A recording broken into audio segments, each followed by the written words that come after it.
Vous écoutez Samedi de lire avec l'auteur invité d'Amélie Boivin-Enfield. Je vais toujours accompagner mon auteur invité de cette semaine, Nicole Bordelot. Et Nicole, j'aimerais ça qu'on continue de parler de Zénitude et Double Expresso.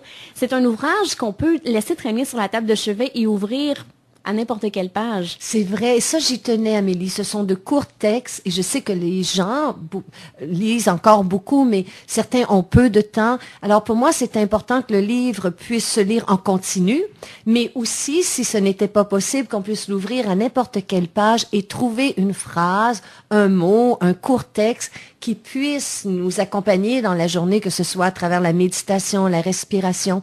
Mais je parle aussi du travail de notre esprit, de la peur, de l'angoisse, de ces émotions qui nous arrivent, on ne sait d'où, et comment être capable de traverser ces vagues de façon avec un peu plus de zénitude. Donc, dans le livre, il y a plusieurs réflexions à ce sujet. Ce que je trouvais intéressant aussi, c'est que tu disais qu'à chaque jour, tu avais comme un mot pour ta journée et que c'était comme ton mantra pour la journée. Toujours, parce que sinon, on ne réalise pas avec quel sentiment on aborde notre journée.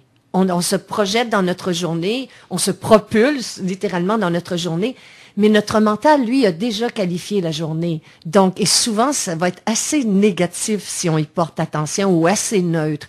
Mais moi, je prends pas de chance. Le matin, je détermine mon intention pour ma journée avec un mot très simple. Ça peut être joie ou légèreté ou calme ou confiance.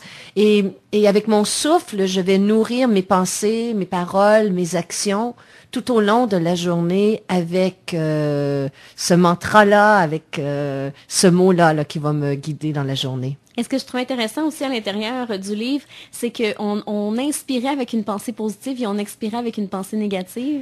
Oui, on se sert pas suffisamment de l'expiration ici en Amérique du Nord, mais dans l'expiration, le corps se libère, il lâche prise et il laisse aller, bon, physiquement, biologiquement, les toxines, les résidus.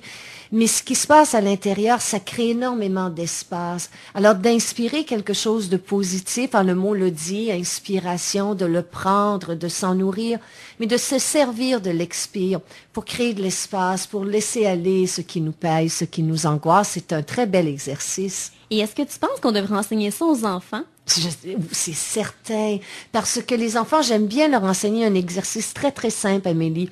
On leur demande d'inspirer par le nez et de souffler dans une paille. Alors, ils entendent ce son, de souffler loin d'eux la peur, le doute, peu importe ce qui les tracasse. Et ils adorent cet exercice. Et le son de la paille, la visualisation de la paille, mais aussi ce son de propulser loin d'eux ce qui leur fait peur, ça fonctionne très bien avec les enfants qui sont aux prises avec des angoisses. Oui, parce qu'il y en a beaucoup d'enfants qui ont ces problèmes-là et on essaie de traiter ça avec des médicaments. Voilà.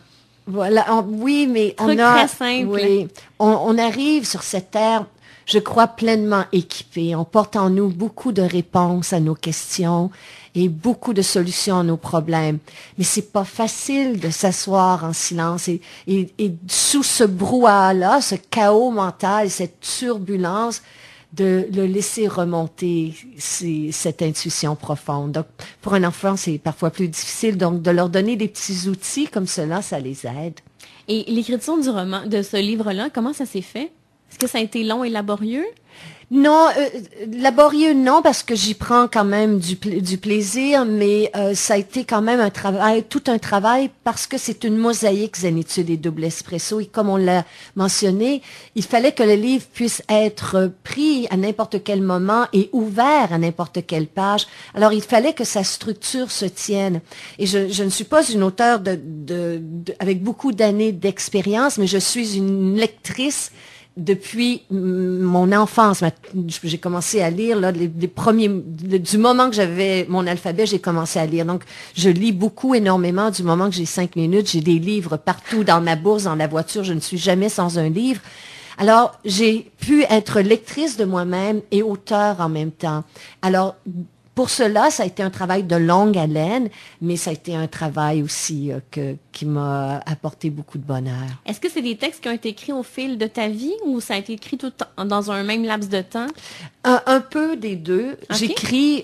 J'écris depuis de nombreuses années. Tous les matins, j'écris. Ah oui? Alors, mais le troisième livre qui est déjà, si vous me passez l'expression, en chantier, c'est une primeur que tu as là présentement, celui-là est beaucoup plus relié à mes cahiers de pensée et de réflexion. Mes zénitudes et double espresso, c'est véritablement ma vie, je dirais, là, des 25 dernières années, les apprentissages et les enseignements qui m'ont profondément transformée. C'est dans ce livre-là. Et t'es quel genre d'auteur, Nicole? Est-ce que tu dois écrire dans le silence complet, dans un endroit très particulier? J'ai aucune structure. Okay. Premièrement, je suis un peu dyslexique et je peux me faire un plan, mais mon cerveau est rebelle et je ne suis aucun plan. Je suis instinctive. Non, moi, il peut y avoir du bruit. J'en parle d'ailleurs, là, justement, dans le livre. Un matin, je voulais écrire, puis c'était le gros party, là, chez les voisins à côté. Non, je n'ai pas d'exigence envers le moment présent. Je peux écrire les jambes croisées dans un coin. Non, j'ai pas ces exigences-là. Je peux écrire, j'aime bien écrire à la main, puis après ça, transférer sur l'ordinateur. Parfois, je déplore que je n'ai pas de plan, parce que lorsque mon éditrice me dit, mais t'es rendu où? Je peux pas vraiment te le dire. Je peux juste te dire que là, ça bouge et tout ça, mais avec les années, on a appris à se faire confiance et c'est un peu comme ça que je travaille. Et la relation avec l'éditrice, ça doit être important? Faut que la relation soit bonne? C'est ce que je recommande. Ben, c'est un conseil de quelqu'un qui débute quand même, mais je trouve que c'est tellement important. Le regard, les commentaires, les suggestions de l'éditeur sont vraiment importants. Et pour moi, je suis très privilégiée d'être avec les éditions de l'Homme. Et Pascal, mon éditrice, me suit depuis mes premiers textes. Puis elle connaît mes forces et mes faiblesses.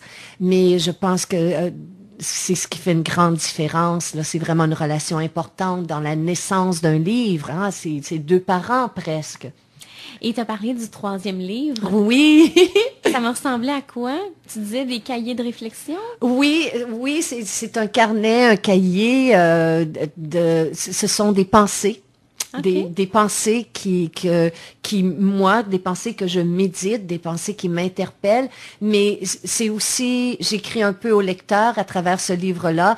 Donc, mon éditrice dit toujours que j'écris des livres qui sont difficiles qui sont inclassables, comme Zénitude et Double Espresso. Il y a une partie à part. Oui, il y a une partie biographique, une partie essai, tout ça.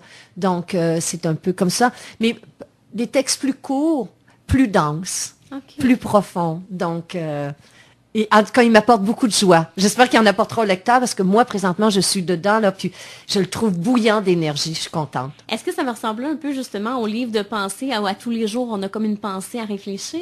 Oui, mais n'ayant pas cette structure-là, il y en aura pour tous les jours, mais ça ne sera pas, là, jour 1, jour 2, jour 3. Vous pourrez l'ouvrir. J'aime cette liberté-là, moi, lorsque l'écrivain me le permet. Alors, en tant qu'auteur, là, c'est pour moi aussi important. Et on pourra réfléchir avec toi à partir de quand? Mais je crois début 2015. Je crois, oui. Wow. Oui. Et j'aimerais te demander, Nicole, les salons du livre, comment tu trouves ça, rencontrer tes lecteurs? C'est fabuleux. Quelle expérience, mon Dieu, ça, là...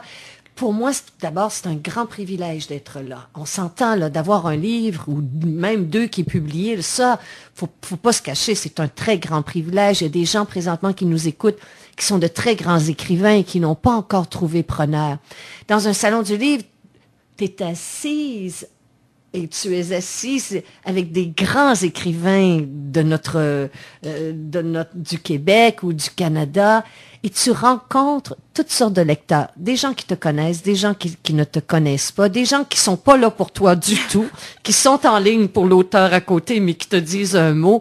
C'est fabuleux comme expérience, vraiment. Avec le 2e livre, j'ai rencontré plus de lecteurs. Parce qu'on m'a suivi du 1er livre au 2e livre. Alors, il y a des relations qui s'installent et c'est toujours un beau moment, vraiment. Nicole, si tu me permets, on va s'arrêter et dans les prochains instants, on va parler de ton coup de cœur. Merci.